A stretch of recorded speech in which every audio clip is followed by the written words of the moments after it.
Hi, everyone, and welcome to the Emotional Intelligence Podcast. I'm your host, Sandra Thompson, founder of EI Evolution, and I am super excited to take you on this incredible journey. We're going to be exploring the transformative world of emotional intelligence and empathy, guided by some truly remarkable humans and their fantastic four-legged friends.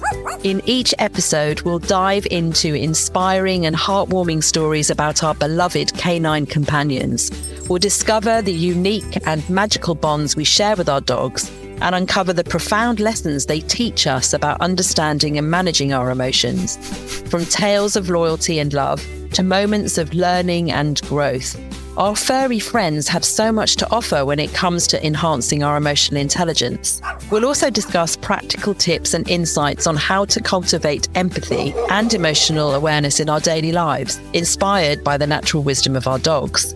So sit back and relax, maybe even with your playful pup by your side, and join us for an enriching experience that celebrates the incredible ways dogs help us connect more deeply with ourselves and others. Welcome to the Emotional Intelligence Podcast. If I told you that my next guest's response to me asking him to be on the podcast was, I just asked the talent, she's extremely busy, and we'll see if we can fit you in between the lunchtime carrot and an afternoon walk. But of course, it's weather dependent. You know that you are in for a treat. I taught this gentleman some years ago, and I am over the moon to be involving him and his dog in our next edition of the Emotional Intelligence Podcast. T and Summit, how are you? We are good, and the talent is preoccupied with something outside of the window at the moment, but we are good. Thank you. Thank you so much for being on this podcast. I'm so much looking forward to finding out what you're doing, because it's a long time since we've met at Pearson College, and you've done such incredible things since, and also, of course, to find out a bit more about your canine companion. So T, tell us about you, tell us what you're doing so that we can understand a bit more about you. Sure. What a big question. What a broad question. So, my name is Thibau, but people call me T usually, and I prefer going by T at the moment anyways. I am 23, nearly 24. I have just started a new job, and I hope it is going to tie into customer experience quite nicely. And I've just written a book because I believe personal finance should be freely accessible in the country. And one of the first steps I've taken is to create a book about how to manage your money. The Money Bible. I mean, incredible. When I saw that you were whetting our appetite with the fact that you were going to write a book, I was like, wow. And then when I saw it being actually in your hand, I just thought, kudos to you. Honestly, you went through that process. How does it feel to have published something, and what's been the response so far? The feeling's surreal. I think being able to hold something that for many years I thought professional English writers were the only people to be able to write books. It feels like I've almost overcome a hurdle. And I was in bottom set in English when I was in secondary school. So Wow. It feels really, really cool. The response has been good. People are buying it. And people who've started reading it have said very nice things. So, no, it's been very exciting, and I have to say I'm quite proud of it. Wow. Well, congratulations to you. I'm yet to order my copy, but I'm going to be getting onto that, mostly because I think that the financial literacy that I have is pretty low. I just get my accountant to do stuff, but also young people making big decisions on what to do best with their finances. The sooner, my understanding is, the sooner you make some decisions and you set down some foundations with compound, etc., the better you'll be. So is that your target audience? Is it really setting people up for financial success? The audience is kind of everyone. So I had two in mind when I was writing.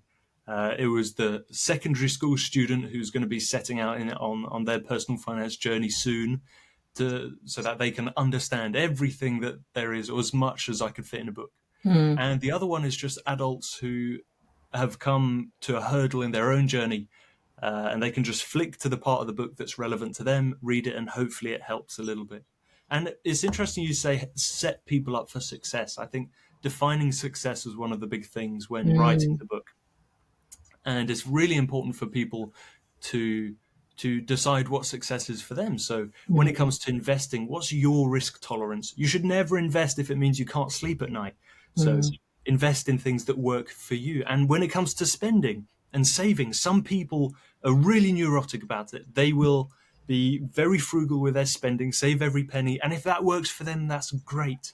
For some people, they just don't fancy saving. And that's okay as well, if that's where you are. And most people will fall somewhere in between. So success, I think, in the book tries to define it as whatever works for you. Yeah. It's not prescriptive. It's more information, and you take what you need. Yeah, I mean, ultimately, what you've just described is applicable to every part of your life. You know, we have these definitions that are subject to interpretation, and it's whatever works for you, whatever is enough, is comfortable, or a bit of a challenge, or whatever. But ultimately, it's absolutely what's right for the individual. So thank you for that, T. Let's now move on, because I think we'll come back to that in a bit. But let's move on now to Summit, the dog known as Summit, who is very patiently waiting by a TEDx pillow. And I think there's some treats there too. Tell us about Summit. Summit, well, she heard her name, and so now she's sat up. You heard your name, didn't you? Summit is about to turn 9. We got her almost 9 years ago. And she is named Summit because my dad and I like to climb mountains. And when we were thinking of names, our family, we've all got very odd names. So I'm Thibau, and it's spelled very awkward. I have cousins Abraham, Atticus, Lanta, Aurelia. We thought, what would be unusual but kind of works for a dog? And we settled on Summit, the top of a mountain. Quite right. And she's been so patient. Incredible. So you had her from a puppy. What breed is she? She is a Sprocket Spaniel, a cross between a Springer and a Cocker. Wow, incredible. And did you need to train her? Did you participate in the training process? How was she socialized even? What kind of things did you do in her adolescent years? Well, when she was young, we really put an emphasis on making sure she was social and well-trained and well-behaved. Now, I was only 15 and 15-year-old boy. I've got younger sisters. They were about 10. I think we helped where we could, but it was really Mum kind of carrying the bulk of it. We took her to puppy training, and I think we were very good at making sure she was always stimulated so we could teach her new tricks. Yeah. And funnily enough, that's not really worked so much. She doesn't care about other dogs. She won't be nasty to them, but she's a human.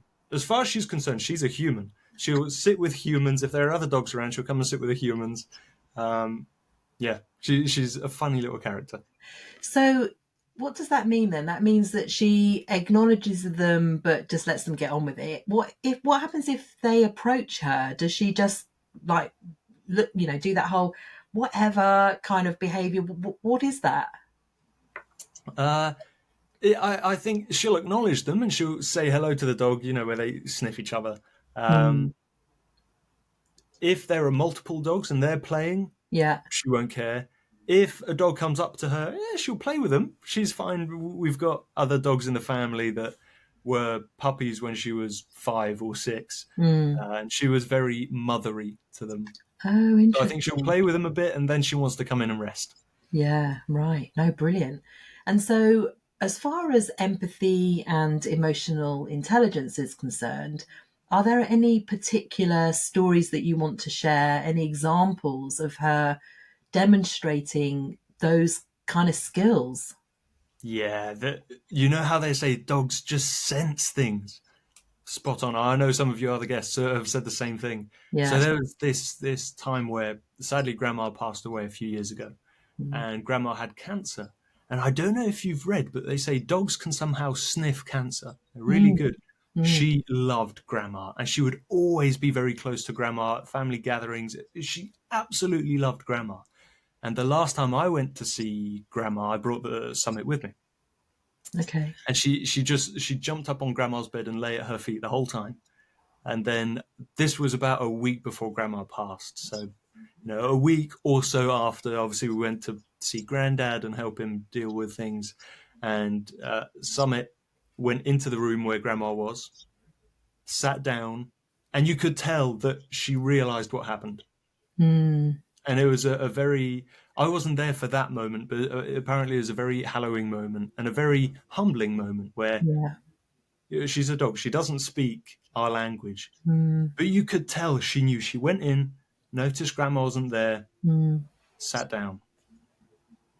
Very sweet. So I'm sorry for your loss. I think that when I have had friends who have lost their grandparents, of course, it's a family member, it's significant, but particularly grandparents, because you're normally the apple of their eye and normally can do no wrong and all that kind of stuff. So I'm sorry about that first. But secondly, the perception of dogs with loss, I do think with some of the guests that I've had on this podcast, they talk about the dog's behavior changing after the loss. And that, what is that? The sixth sense of their smell not being there, or the smell still being there, but them not physically being present. I've definitely got that as one of the top questions for a dog behaviorist and some vets that we'll have on this podcast shortly.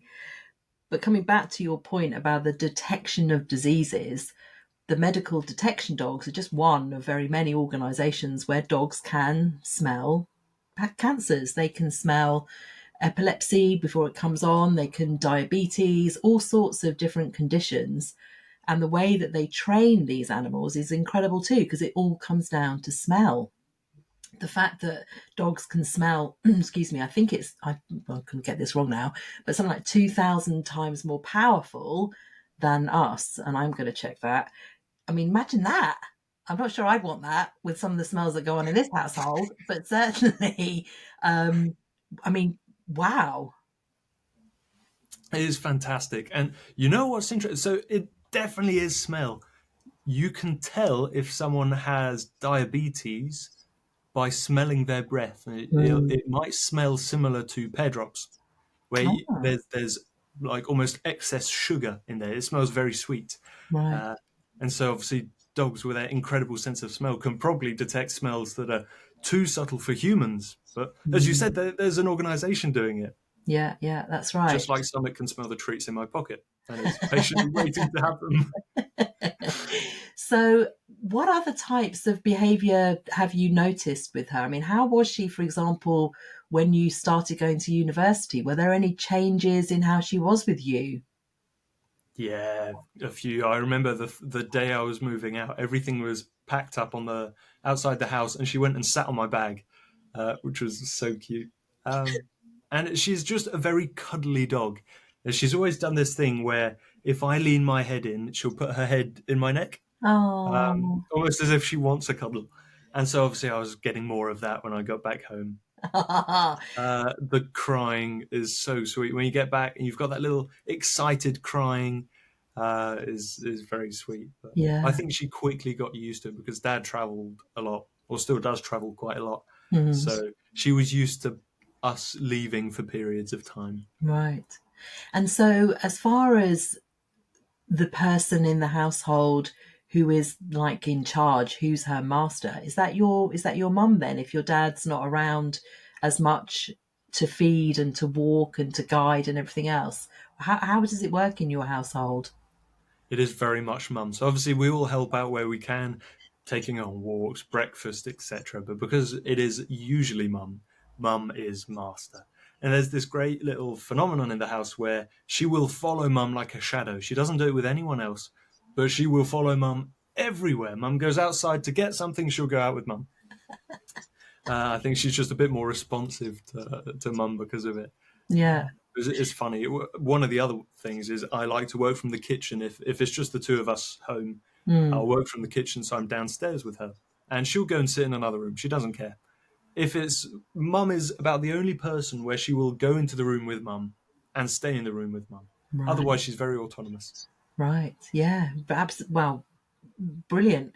And with the combination of breeds that she is, what do you think are what characteristics do you think align to the different breeds that make Summit? Ooh, well, I have to admit, I don't know all that much about the different breeds and their personalities. However, I do know that Springers obviously can be working dogs and they're full of energy. And as a puppy, she needed a lot of walking. She would run around like crazy for hours on end without losing any energy. And now she still goes on like 3 or 4 walks a day. Yeah. But she is definitely not as energetic anymore. Okay. Yeah. Other Nice. than that, she's cuddly, she's peaceful, which I don't know if that has anything to do with other Springers or Cockers, but very placid. And I think that's an interesting point, isn't it? So I've read a few books by a gentleman called Bruce Fogel, who's the father of the famous Fogel, and he talks about he's got at the moment. Well, when I read the book, he had these two dogs that were exactly the same breed, but their personalities were completely different as a consequence of perhaps something in the socialization, or just the fact that you've got these two brains, and one behaves in quite an adventurous, curious type way, whereas the other one was quite cautious and careful and a little bit nervous. And so I think, while I'm asking my guests, tell me a bit about your dog and the breed and the things that are characteristic, we must remember, mustn't we, that every dog, every human is completely different. While we might have categories, we are different in how we show up depending on how we might have been socialized, the experiences we've had, and the kind of context of the moment. So has Summit ever done anything really naughty? Oh, of course she has. She's done loads of naughty things. But it's interesting you say that nature versus nurture argument is fascinating. So naughty things she's done, stealing food off the counters. She's done a few times. She once ate like a whole quiche. Once she was staying with Granddad while we were abroad, and she managed to sneak away a whole blue cheese and ate the whole thing. And she was fine afterwards. That is a That's miracle. probably the I've naughtiest never thing. heard that before. Okay.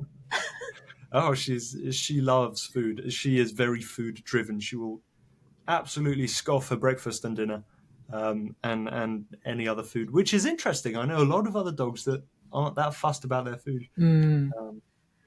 But Yeah. we've made sure now to keep food further away from the edge of the counter when she's around.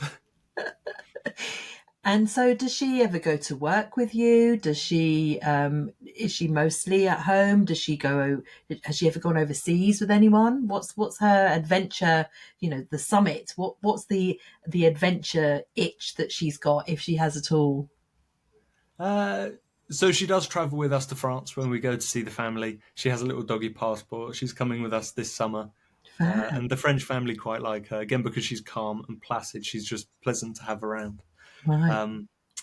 Outside of that, when I work from home, she comes to work with me. Yeah. She goes to work with my dad when he's in the office. She's got her own bed in there. Yeah. But usually she'll stay home with mum. And we like to take her for nice walks. We'll go further afield so she gets a good run around. But I think that's about it in terms of adventure. Has she gone anywhere else? France is pretty cool, though, right? France is cool. She hasn't gone intercontinental, though. Not yet. Maybe we'll take her to South America or something. That'd be cool. For sure. Summit does Vegas. You can just see the headline now. And so, a doggy passport. So I've heard a few people make mention of this. Is this just a document to prove the inoculations and the vaccinations that she's had? Exactly that. So whenever we go to France, she has to have vaccinations both ways. They need to check her. So you need to. This is when we drive on the tunnel. We need to get out the car, take her to the vet that they have there, so that she can be checked. Yeah, that's pretty much it. Just checking that they've been vaccinated, so they're not bringing anything weird into other countries. Yeah, no, of course.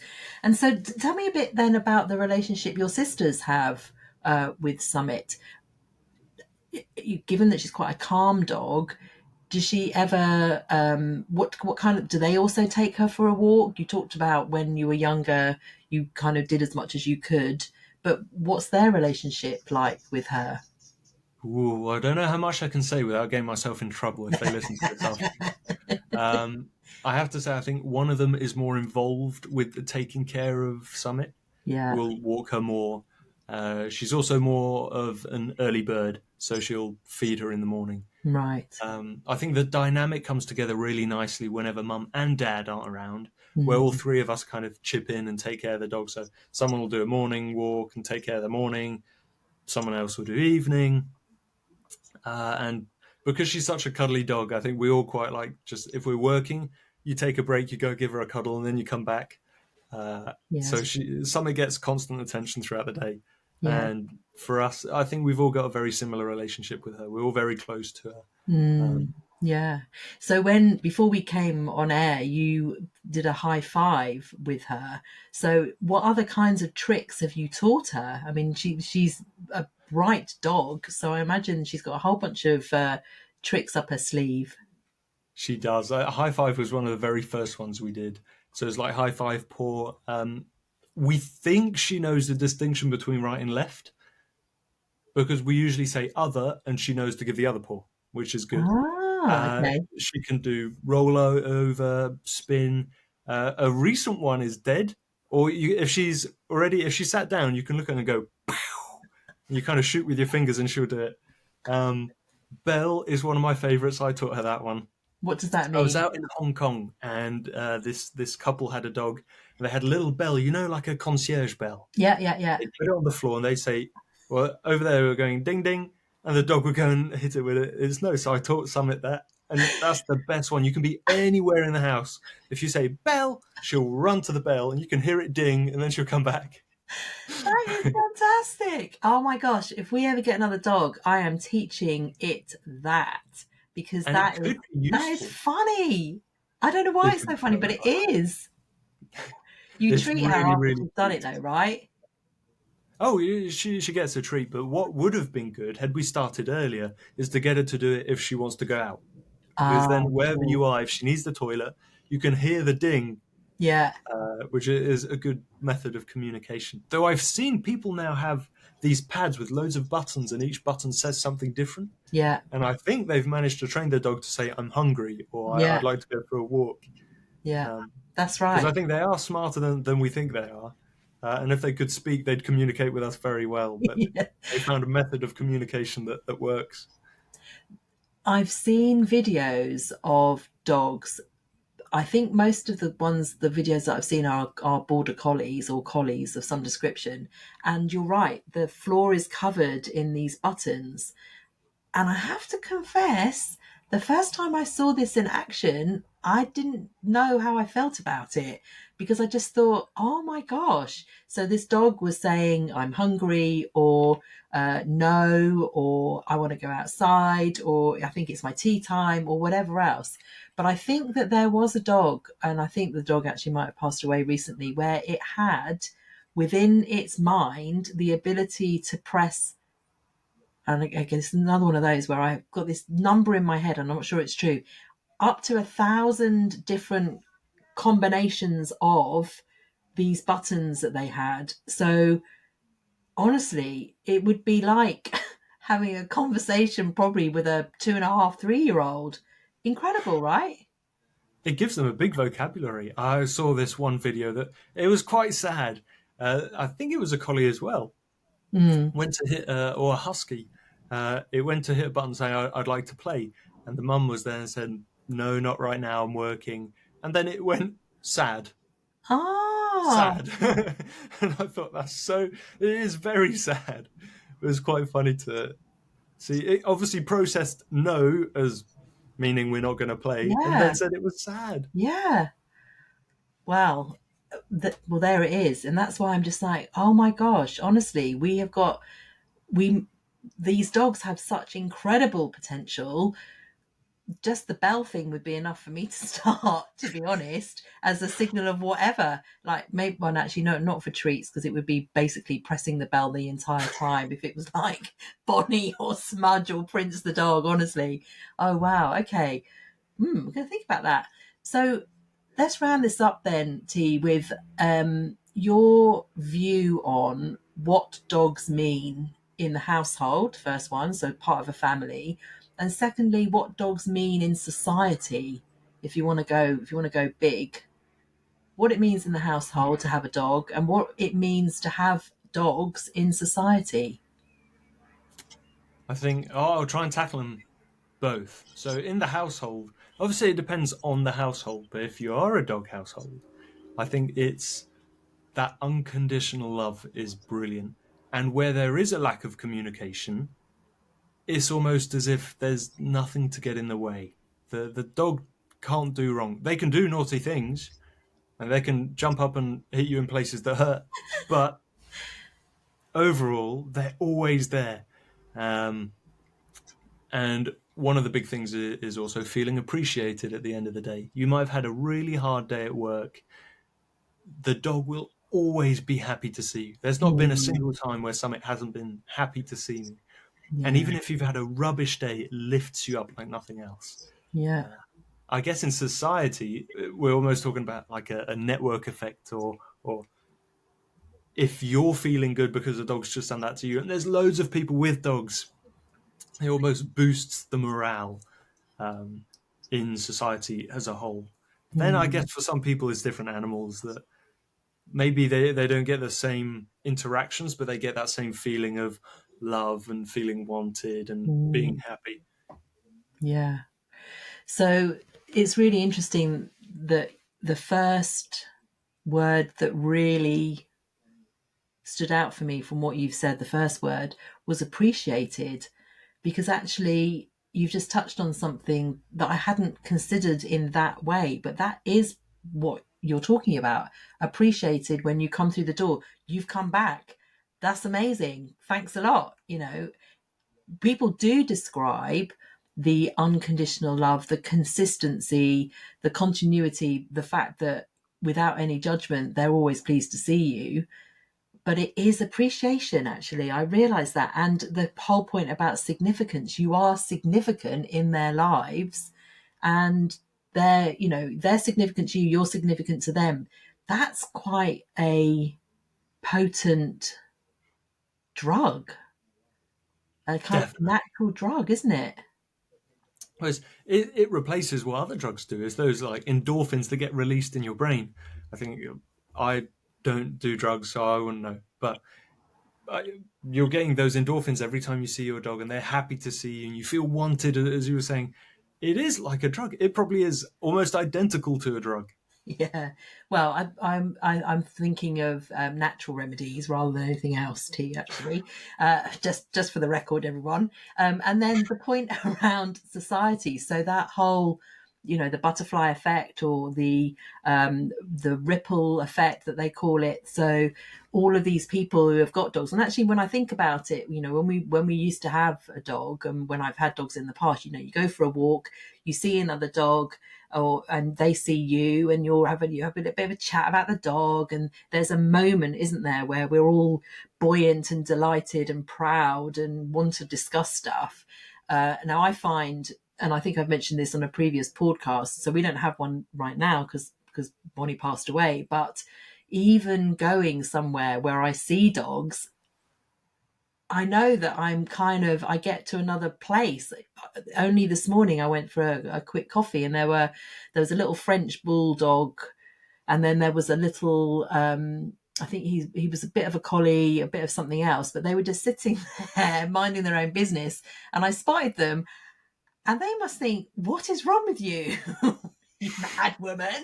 Why are you clicking your mouth, and why are you getting all gooey? We're just sitting here while our masters have some coffee, all right? But I felt great because I saw two dogs. So that lifted my mood, and as a consequence, I felt more joyful already. So I get it. I hear what you're saying. Do you ever go to dogs in public and you don't know the owners, but you still get on your knees and you start petting the dog because they're so cute? I do, but I have learnt now to ask permission first, because a few years ago I went to pet a dog, which was perfectly fine, but the owner was a bit like, sorry. I definitely got that vibe. And then I retreated and said, oh, I'm terribly sorry, would it be okay? And they were fine with it, but they must have that all the time where people don't ask permission. And I do think that there is, honestly, now I do, especially now, there is an etiquette, and making sure you don't put your hand out, you put your hand forward like that so they can sniff you first to check if you're all right or not. So I definitely do that for sure. And then I ask them, like, there's a barrage of questions, quite honestly. T, what's its name? And then I say, oh, I'm doing some podcasts on dogs, so it's not that I'm just a crazy dog lady. There is a reason behind it, but they're always so proud and so engaged in wanting to talk about the dog anyway, because very rarely, I think, does someone show that much interest. What's your experience of approaching other people's dogs? No, similar. I think I do also always try and say, oh, is it okay if I pet the dog?